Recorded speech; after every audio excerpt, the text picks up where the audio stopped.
Assalamualaikum warahmatullahi wabarakatuh. Bagaimana kabarnya anak-anak hari ini? Mudah-mudahan semua dalam keadaan sehat dan bahagia.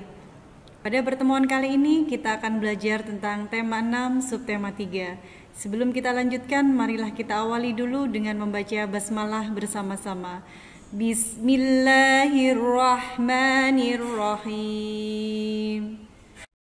Pada pertemuan kali ini muatan SBDP kita akan belajar tentang gambar cerita. Nah, ada ilustrasi sedikit dari Ibu tentang gambar cerita. Dari bangun tidur, gambar yang kedua mandi, gambar yang ketiga sarapan pagi, gambar yang keempat berangkat ke sekolah, dan gambar yang kelima adalah sedang belajar di sekolah. Nah, apa sih yang dimaksud dengan gambar cerita? Gambar cerita adalah bentuk gambar yang menunjukkan kegiatan orang-orang atau binatang-binatang dalam suatu peristiwa atau gambar yang menceritakan suatu adegan atau peristiwa. Apa sih fungsi gambar cerita? Gambar cerita berfungsi yang pertama memperjelas alur atau isi cerita. Yang kedua, memperjelas isi pesan dalam promosi suatu barang. Yang ketiga, tentunya menarik perhatian. Dan yang keempat, menambah nilai artistik atau keindahan dan sarana untuk mengungkapkan perasaan penggambarnya. Objek gambar cerita. Bentuk suatu objek gambar cerita dapat berubah gambar manusia, tumbuhan, dan juga hewan. Gambar-gambar tersebut bisa berdiri sendiri atau bisa digabungkan dengan objek yang berbeda. Objek sebuah gambar cerita disesuaikan dengan narasi atau tema yang telah kita tentukan. Gambar cerita dapat menggunakan warna hitam atau putih saja.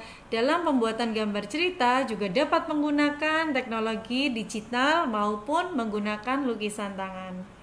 Pada gambar cerita kita mengenal media yang dipakai. Yang pertama adalah media alas. Media alas atau tempat menggambar.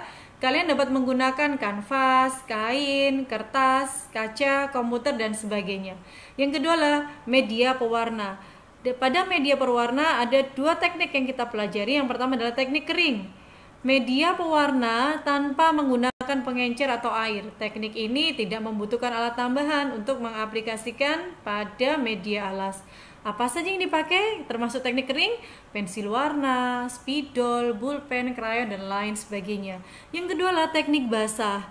Media perwarna yang menggunakan pengencer atau air. Teknik ini membutuhkan alat tambahan seperti kuas, palet cat, dan lain-lain untuk mengaplikasikan warna pada media alas. Contohnya adalah cat air, cat minyak, cat poster, tinta Cina, dan lain sebagainya. Selanjutnya kita belajar tentang teknik-teknik pada pewarnaan. Ketika menggunakan teknik kering, ada dua teknik yang akan kita pakai. Yang pertama adalah teknik arsir.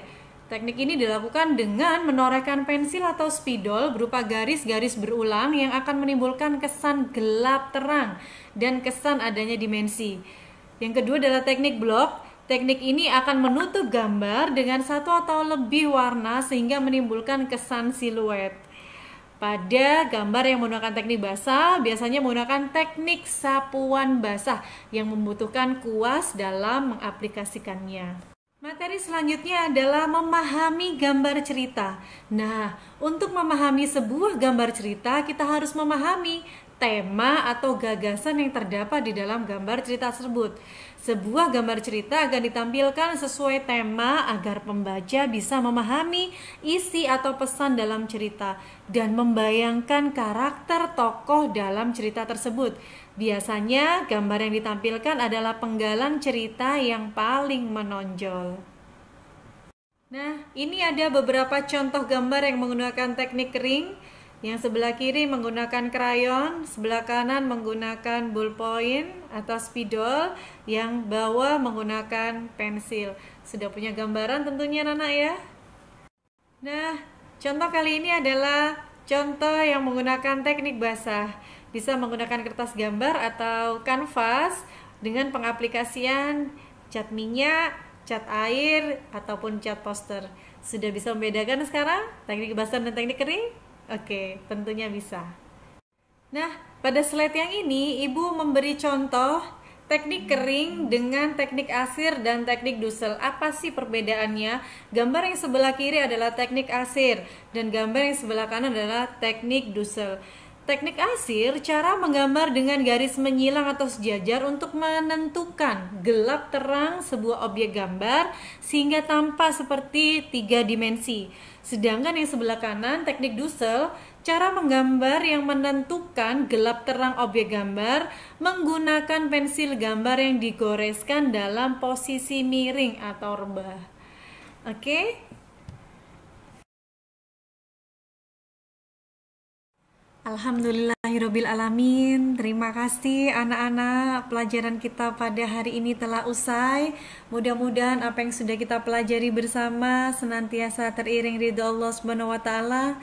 Semua yang menjadi ikhtiar kita, semua yang menjadi cita-cita kita, mudah-mudahan senantiasa dimudahkan dan dikabulkan oleh Allah Subhanahu wa taala. Mudah-mudahan semua yang kita pelajari senantiasa menjadi ilmu yang manfaat dan barokah dunia dan akhirat. Jumpa lagi di kesempatan yang lain. Terima kasih. Wassalamualaikum warahmatullahi wabarakatuh.